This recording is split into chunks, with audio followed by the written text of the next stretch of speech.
ग्रामीण भागातील आदिवासी समुदायाच्या उन्नतीसाठी नेहमीच प्रयत्नशील असणाऱ्या जय हिंद लोक चळवळ या सामाजिक संस्थेने त्र्यंबकेश्वर तालुक्यातील वेळुंचे गावात एक महत्त्वाकांक्षी उपक्रम हाती घेतलाय. सिन्नर येथील इंटरव्ह्यूज फाईन केमिकल या कंपनीने वृक्षारोपणासाठी घेतलेल्या CSR उपक्रमाअंतर्गत स्थानिक आदिवासी शेतकऱ्यांच्या पडीक जमिनीवर JCB मशीनच्या सहाय्याने मजबूत बांध बांधण्याचं काम जोरात सुरू आहे.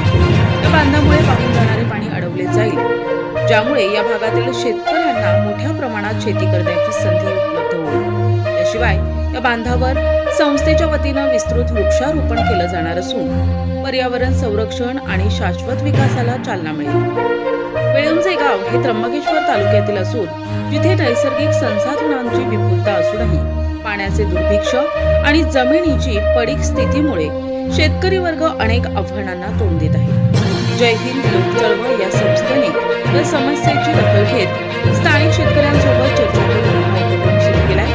बांध घालण्याचं काम सुरू झाल्याने आता या भागातील पाण्याचे संरक्षण होईल आणि शेतीसाठी पाण्याची उपलब्धता वाढेल. त्यामुळे आदिवासी शेतकऱ्यांच्या उत्पन्नात वाढ मोठ्या प्रमाणात होणार आहे, ज्यामुळे त्यांच्या जीवनमानात सकारात्मक बदल होईल. संस्थेच्या या प्रयत्नांमुळे ग्रामीण अर्थव्यवस्थेला बळकटी मिळेल आणि स्थानिक समुदाय स्वावलंबी होण्याच्या दिशेनं पाऊल टाकेल.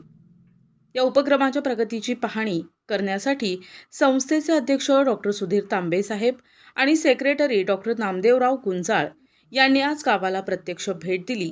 त्यांनी कामाच्या ठिकाणी जाऊन बारीक सारीक तपशिलांची तपासणी केली आणि स्थानिक आदिवासी शेतकऱ्यांशी संवाद साधला. या भेटीदरम्यान शेतकऱ्यांनी त्यांच्या समस्या आणि अपेक्षा व्यक्त केल्या, ज्यावर डॉ. तांबे आणि डॉ. गुंजाळ यांनी सकारात्मक प्रतिसाद देत समाधान व्यक्त केले. ते म्हणाले, आदिवासी समुदायाच्या सशक्तीकरणासाठी हे छोटेसे पाऊल मोठा बदल घडवू शकते.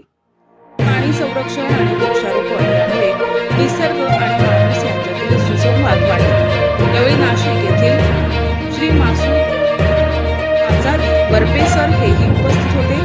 जय हिंद लोक चळवळ ही संस्था गेल्या काही वर्षांपासून सामाजिक, शैक्षणिक आणि पर्यावरणीय क्षेत्रात सक्रिय आहे. या उपक्रमाच्या माध्यमातून ही संस्था केवळ शेती विकासावरच नव्हे तर पर्यावरण संवर्धनावरही भर देत आहे. बांधावर होणाऱ्या वृक्षारोपणामुळे मातीची धूप राखली जाईल, जैवविविधता वाढेल आणि कार्बन उत्सर्जन कमी करण्यास मदत होईल. स्थानिक आदिवासींनी या उपक्रमाचे स्वागत केले असून ते म्हणाले की अशा प्रयत्नांमुळे त्यांच्या पुढील पिढ्यांसाठी उज्ज्वल भविष्य घडेल. या उपक्रमाच्या यशस्वीतेसाठी संस्था, स्थानिक प्रशासन, स्वयंसेवक आणि दानकर्त्यांसोबत वन खात्याचेही सहकार्य लाभत आहे. भविष्यात अशा आणखीन उपक्रम राबविण्याचे संस्थेचे नियोजन आहे, ज्यामुळे ग्रामीण महाराष्ट्रात